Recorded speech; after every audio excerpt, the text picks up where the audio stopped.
आज मॉर्निंग में मुझे किसी का रिंग आया, एक यंग मैन ऑफ से अराउंड 35 ईयर्स ऑफ एज। और उसकी कंप्लेन ये थी कि पिछले 6 महीनों में उसका वजन 3 किलो बढ़ चुका है। मैंने पूछा कि आपकी डाइट में कोई चेंज आया? उसने कहा सर मेरे रूटीन में, डाइट में, मेरे शेड्यूलिंग में, मेरे ऑफिस जॉब में किसी में भी कोई चेंज नहीं आया है। और मैं एक्सरसाइज भी उतनी ही कर रहा हूं जितनी मैं पहले कर रहा था। तो जब सब कुछ सेम है तो मेरा वजन क्यों बढ़ता जा रहा है? बड़ा जेन्युइन सा क्वेश्चन है। और हम सब लोगों के पास इसका एक स्टैंडर्ड आंसर होने वाला है कि भाई या तो आप अपनी डाइट कम कर लीजिए या फिर एक्सरसाइज बढ़ा लीजिए। सिंपल है ना? लेकिन नहीं, ऐसा नहीं है। जो वजन बढ़ रहा है उसका एक दूसरा रीजन है, और वो रीजन ये है कि आपका जो हार्मोनल प्रोफाइल है वो चेंज हो रहा है। और काफी लोगों को ये समझ में आना बहुत जरूरी है। तो जिस यंग मैन ने मेरे को आज मॉर्निंग में रिंग किया वो एक्चुअली सेल्स और मार्केटिंग में है, और महीने में कम से कम भी तो 15 दिन वो ट्रैवलिंग में रहता है। और खाने का जो स्टाइल है वो कुछ इस तरीके से है कि एक बार अगर सवेरे निकल जाते हैं तो ये लोग घर पे शाम को वापस आते हैं। लंच और बीच में जो स्नैक्स होते हैं वो यूजुअली घर से बाहर ही होते हैं, और जब भूख लग जाती है तो खा लेते हैं, जहां अवेलेबल होता है तो वहां पे खा लेते हैं। तो ऑब्वियसली एक इरेटिक सा लाइफ स्टाइल वो चला रहते हैं। और सेल्स मार्केटिंग या जो लोग ट्रैवलिंग करते हैं सबके साथ ऐसा ही होता है। अब इसका सोल्यूशन क्या है? जब आप यंग होते हो तो इस लाइफ स्टाइल से आपको बहुत ज्यादा प्रॉब्लम नहीं होती, क्योंकि बेसिक मेटाबॉलिक रेट अच्छा खासा होता है। जैसे एज बढ़ती जाती है तो जो बेसिक मेटाबॉलिक रेट है वो कम हो जाता है, उस तरीके का एनर्जी एक्सपेंस जो है वो कम हो जाता है। तो उसके बाद जो दूसरा सबसे बड़ा फैक्टर इन लोगों के साथ होता है कि जो इंसुलिन लेवल है जो पहले कम रहता था क्योंकि एनर्जी एक्सपेंडिचर ज्यादा था, अब जब बेसिक मेटाबॉलिक रेट कम हो गया और खाना पीना वो ही रहा, उसी हिसाब से रहा, एनर्जी का इंटेक भी उसी हिसाब से रहा, तो फिर सेलुलर लेवल पे प्रॉब्लम आ जाती है और इंसुलिन रेजिस्टेंस डेवलप हो जाता है। और 35 की एक ऐसी एज है जो क्रॉस ओवर एज है। तो इसमें जो सॉल्यूशन आपको निकालना है वो ये निकालना है कि आप अपना हार्मोनल प्रोफाइल को समझें और उसको फिर आप चेंज करें। अब मैं इसमें सबसे बड़ा फैक्टर जो है वो इंसुलिन का है, और दूसरा जो सबसे बड़ा फैक्टर है वो है नोर एड्रिनलिन का, और तीसरा जो सबसे बड़ा फैक्टर है वो है ग्रोथ हार्मोन का। लेकिन इंसुलिन का सबसे ज्यादा है। अब आप देखिए, जब भी आप खाते हैं, चाहे आप कार्बोहाइड्रेट खाएं, प्रोटीन खाएं या फैट खाएं, तो इंसुलिन का स्पाइक डेफिनेटली आएगा। और जब इंसुलिन का स्पाइक आएगा तो आपका वजन बढ़ेगा। कार्बोहाइड्रेट के साथ जो स्पाइक है वो ज्यादा आएगा, बाकियों के साथ कम आएगा। तो आपने करना क्या है? आप देखिए कि आपको अपना जो ईटिंग स्टाइल है ना, सेल्स मार्केटिंग में है अगर यहाँ पे या कहीं पे भी है, वो आपको चेंज करना पड़ेगा। अब आपने ब्रेकफास्ट लिया, किस टाइम पे लिया? सवेरे 8 बजे। उसके बाद आप कम से कम भी तो 11 साढ़े 11 बजे तक आपको कुछ खाने की जरूरत नहीं पड़ेगी। उस टाइम पे आपको खाना पड़ेगा। तो आपको क्या लेना पड़ेगा? Coffee without sugar. अभी मैं एग्जांपल दे रहा हूं, बाद में we will bring out some changes. फिर लंच का आपका क्या टाइम है? 1:30 बजे का। 1:30 बजे आप लंच कीजिए। उसके बाद अगेन 4 बजे आपको क्रेविंग होगी शुगर की। उस टाइम पे आपने फिर कॉफी या चाय विदाउट शुगर। ओके। उसके बाद आप डिनर पे आइए।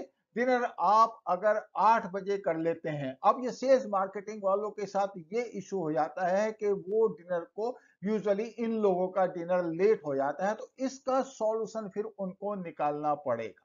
और वो सॉल्यूशन क्या हो सकता है? वो एक तो सॉल्यूशन ये हो सकता है कि आप पूरी की पूरी डाइट में, ब्रेकफास्ट, लंच, डिनर तीनों में ही कार्बोहाइड्रेट का परसेंटेज आप कम कीजिए। और दूसरी बात यह है कि जो लंच आप लेके जा रहे हैं घर से, वो आपको घर से लेके जाना पड़ेगा, उसमें आप कार्बोहाइड्रेट कम डालिए, प्रोटीन और ऑयल आप थोड़ा सा उसमें बढ़ाइए। ये बड़ी सरप्राइजिंग सी बात है। आप कहेंगे कि सर घी खाने से तो वजन बढ़ता है। कृपा करके ये बात अपने दिमाग से आप निकाल दीजिए। आपका वजन बढ़ता है कार्बोहाइड्रेट खाने से और इरेटिंग टाइमिंग से। अगर आप दिन भर खाते ही रहेंगे, जो कि सेल्स और मार्केटिंग वाले करते रहते हैं, तो उस हालत में पूरे दिन भर इंसुलिन का लेवल बढ़ा हुआ रहेगा, वजन डेफिनेटली बढ़ेगा। स्पेशली जब आपका बेसिक मेटाबॉलिक रेट कम हो जाता है, जैसे आप एज बढ़ती है तो वो रेट कम हो जाता है। तो ये बात आपको जान लेनी चाहिए कि आपका ब्रेकफास्ट, लंच, डिनर, कार्बोहाइड्रेट का परसेंटेज आप थोड़ा कम कीजिए, थोड़ा टाइमिंग में शेड्यूलिंग थोड़ा सा ठीक ठाक यहाँ पे आपको करना पड़ेगा। और बाय एनी चांस अगर आपका डिनर लेट होता है तो उस टाइम पे आपको कार्बोहाइड्रेट की परसेंटेज और भी कम करनी पड़ेगी। ये बहुत इंपॉर्टेंट है। जो लोग ट्रेवलिंग में रहते हैं या फिर जिनको क्लाइंट्स के साथ डील करना पड़ता है, उनका जो टाइम शेड्यूल है वो फॉलो करना कई बार मुश्किल हो जाता है। तो मैं आपको एक दूसरा ऑप्शन देता हूं जहां पे आप ब्रेकफास्ट कीजिए, लंच आप मिस कीजिए और उसके बाद डिनर कीजिए और उसके बाद इस तरह का रूटीन आप फॉलो करेंगे। तो आप कहेंगे कि फिर अगर आपने लंच नहीं करना है तो जो ब्रेकफास्ट है, डिनर है, दोनों के बीच में जो कैलोरी या जो न्यूट्रिशन का इंटेक है वो बैलेंस हो जाएगा।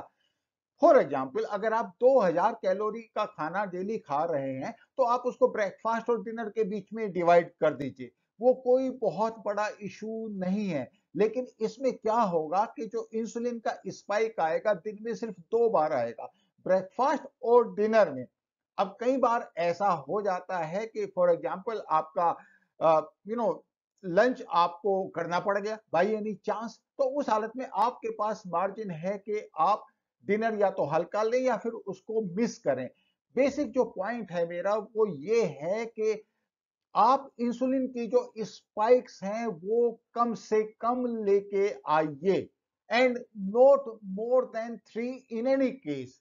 जो यंग लोग होते हैं स्पेशली सेल्स, मार्केटिंग, ट्रैवलिंग और ये सब में, वो क्या करते हैं, उनकी दिन भर इंसुलिन स्पाइक्स ही आती रहती हैं और सडनली फिर वो 35 के बाद देखते हैं कि पहले जो वजन नहीं बढ़ रहा था अब उसने पढ़ना शुरू कर दिया। सिंपल सी बात है, ये मैं ऑलरेडी आपको एक्सप्लेन कर चुका। तो आपको जो आपकी ईटिंग विंडो है वो 12 घंटे की है और जो आपकी फास्टिंग विंडो है वो भी 12 घंटे की है।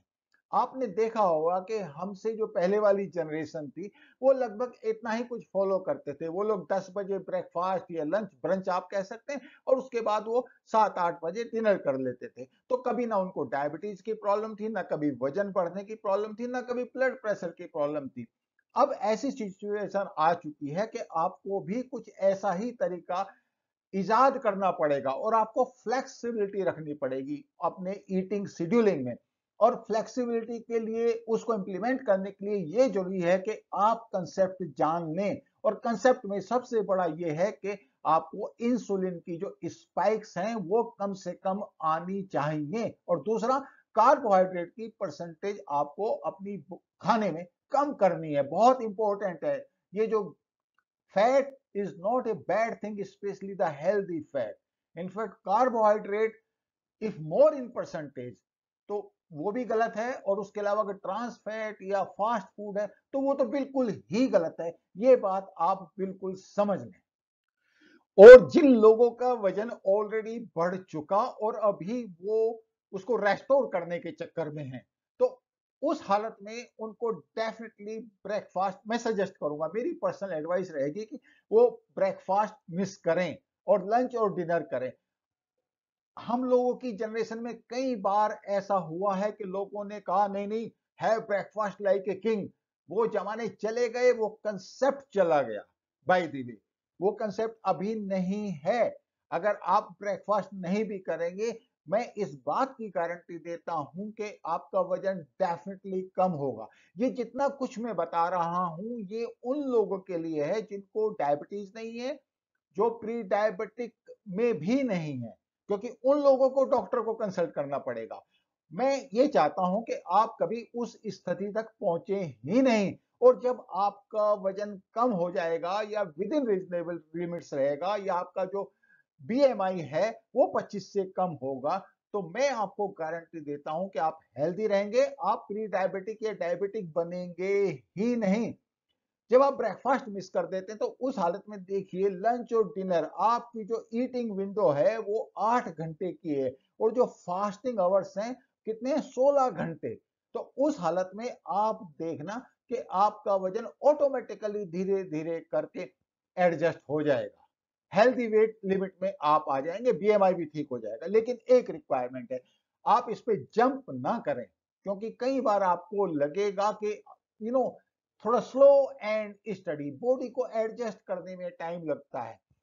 कई बार आपको अगर ऐसा लगे कि मेरे को कैलोरी कम पड़ रही है, तो उस हालत में आप जो भी खाना आप ले रहे हैं उसमें थोड़ा आप fat, healthy fat, saturated fat या घी उसको आप बढ़ा सकते हैं। फॉर एग्जांपल, अगर आपने डिनर में फैट अच्छी तरह लिया, इन द सेंस जब आप लंच और डिनर सिर्फ कर रहे हैं, तो उस हालत में आप देखेंगे कि अगले दिन ब्रेकफास्ट के लिए आपको कोई जरूरत ही नहीं पड़ेगी।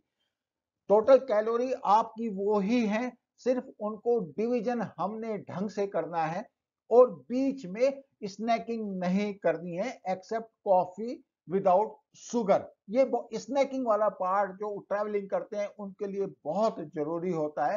दे have to be very very careful, snacks have to be avoided. If at all you want my recommendation, I will suggest that you carry a boiled egg with you, or you can have boiled egg. आप fruit भी ले सकते हैं, उसके ऊपर मैं बाद में बात करूंगा।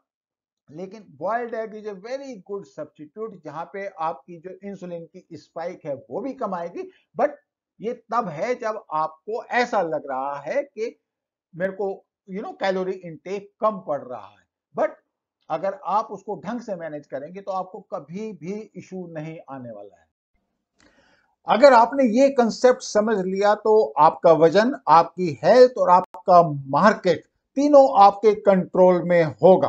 बड़ी सिंपल सी बात है, जो भी आपका कस्टमर है उसका जो भी टाइम प्लान है, उस प्लान के साथ आप एडजस्ट करके अपना ईटिंग शेड्यूल एडजस्ट कर पाएंगे, क्योंकि कंसेप्ट आपको क्लियर है। और जब आपने इंसुलिन को ही कंट्रोल में कर लिया तो आप समझ लीजिए कि आपने वजन को कंट्रोल में कर लिया। मेरा ये वीडियो आपको कैसा लगा? Please like, share and subscribe. Thank you so much.